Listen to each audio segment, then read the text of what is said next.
Hey guys, Mitch with Prism Supply. Today, I am going to walk you through the installation of our Sportster hand shift kit. I'm going to go through all the steps and how you got to put it on your bike. This kit's going to be for a 91 through 03 Evo Sportster.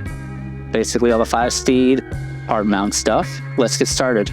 What you're going to need to install this as far as tools: 3/16 Allen wrench, 1/8" Allen wrench, 7/16 open end, and 1/2" open end.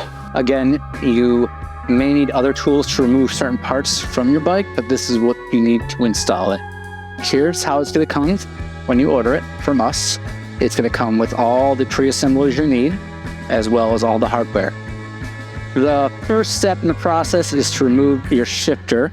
We've already done it because we've installed the pedal. If you haven't done it, now is the time to remove it. The second step would be to remove the 2 Allen head bolts at about the 2 o'clock position on your case.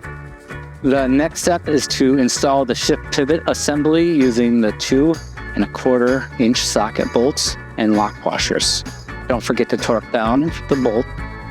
So when we were designing this, we knew it was going to interfere with the coil relocation bracket, but we didn't want to mess with the quality of our product just for that. If you're already running that on your bike and want to put the shifter on, you're going to have to buy another relocation bracket to move it back a couple inches, and a key relocation bracket to move it down a couple inches, both available on our website at prismsupply.com. The next step is to install the shift arm onto the shifter shaft. You're going to install it with the slot facing down, the engraving facing your case, using the pre-installed bolt. You're going to have to take that out, and it's going to be pre-installed with anti-seize. So there's a recess on the shifter shaft that you want to make sure you align the hole for the bolt to go through and lock everything into position.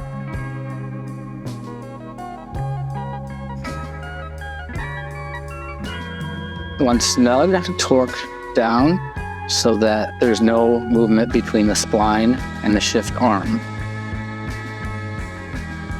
The next step is to install the shift linkage between the shift arm and the shift pivot assembly.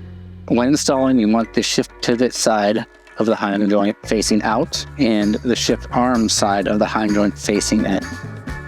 So what I like to do is make it so these 2 pins are parallel with the ground. Start from there. Once you get the shifter on, you can adjust it forward or back depending on your preference. Next step is to tighten the jam nuts. What you want to do is make sure that the hind joints stay parallel with each other. Lightly tighten them by hand and make sure nothing hits the cases. Once they're in the desired orientation, you're going to want to tighten the jam nuts down using your open end wrenches. Next step is to install any ratchet top 4-speed shifter you'd like. We're using one of our long shifters with a ball. Apply Loctite to the bolts and put them in the holes. Last step is to shift to make sure nothing hits the case, primary cover, screws, then you're good to go. If at any point this is hitting something that you don't want it to hit, this is where you make it happen, by making this shorter or longer.